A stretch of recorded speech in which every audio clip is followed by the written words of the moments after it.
የዋህነት ምንድነው? አውቆ መተው። የዋህነት ምንድነው? ችሎ ማለፍ። የዋህነት ምንድነው? ምእመናን እኔ ባላየው መድኃኔዓለም ያይልኛል። የዋህነት ምንድነው? እኔ ባልናገረው እግዚአብሔር ይናገረው። የዋህነት ምንድነው? እኔ ባልፈርድበት መድኃኔዓለም ፍርዴ መድኃኔዓለም። የዋህነት ምንድነው? እኔ ባልበቀለው በቀል የማን ነው? በቀል የእግዚአብሔር። የዋህነት ማለት ይህ ነው። የዋህነት ማለት ተበድለው እንዳልተበደሉ መሆን ማለት ነው። የዋህነት ምንድነው? ሃዳጌ በቀል መሆን፣ ይቅርባይ መሆን።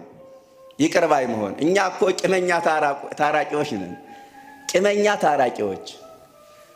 አንዳንድ ሰው ከታረቀ በኋላ መምህር ገሌን እንዳይከፋቸው ብዬ ነው እንጂ ቆይ አንተንማ አሳያለሁ ይላል። እንዲህ አይነት ሰው አለ።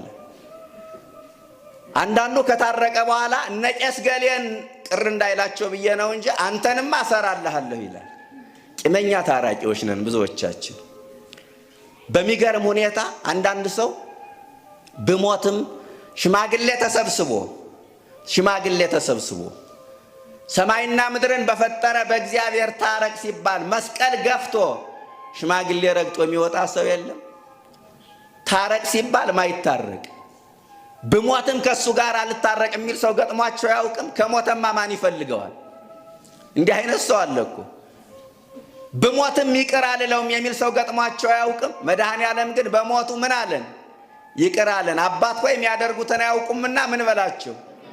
የሾህ አክሊል ደፍቶ ጎኑን በጦር ተወግቶ በዘንግ እየተቀጠቀጠ በጥፊ እየተመታ ችንካሩ ስጋውን አልፎ አጥንቱን እየሰረሰረው የደም ላብ አልቦት ቁስሉ እየተሰማው ምን በላቸው አለ? ይቅር በላቸው።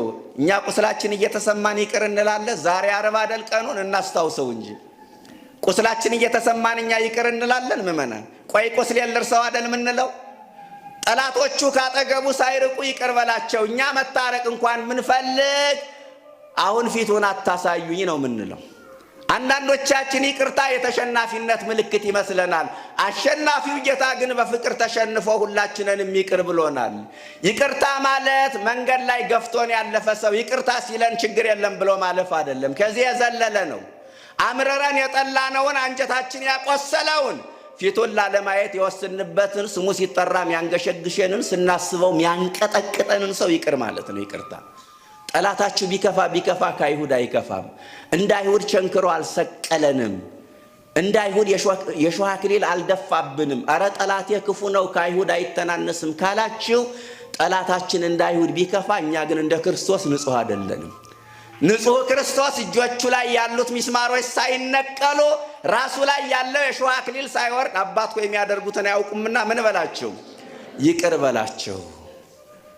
አያችሁ እኛ እንዲህ አይነት ልብ አለን፣ የይቅርታ ልብ አለን ምእመናን። አንዳንድ ጊዜ እኮ ታረቁ እንኳን ስንባል ለመታረቅ ፈቃደኞች አይደለም። አንዳንዱ ምክንያቱ በራሱ ምንም አይገናኝም ከእርቅ ጋር። ታረቅ ሲባል የቀኝ አዝማች ዘር ሁኜ የደጅ አዝማች ዘር ሁኜ አባቴ በማይጨው ባድዋ ጦርነት ዘምቶ እሱን ነው ዝቅ ብዬ ይቅርታ የሚጠይቅ የሚል ሰው አለ። አሁን መታረቅን ከዘር ጋር ምን አገናኙ? ፊደል የቆጠረው ደግሞ 2 ዲግሪ ይዤ ነው እንዴ ከዚህ መሀይም እግር ስር ወድቄ ይቅርታ የምጠይቀው የሚል ሰው አለ። ምን አገናኙ? አሁን አንዳንዱ መታረቁንስ ልታረቅ እናንተን የመሰለ ሽማግሌ ቤት ድረስ መጥቶ ግን ቂሜን አረሳም። እንዲህ አይነት ነገር አለ። ይቅርታን በህይወታችን እንለማመድ። የዋህነት ሃዳጌ በቀል መሆን ነው።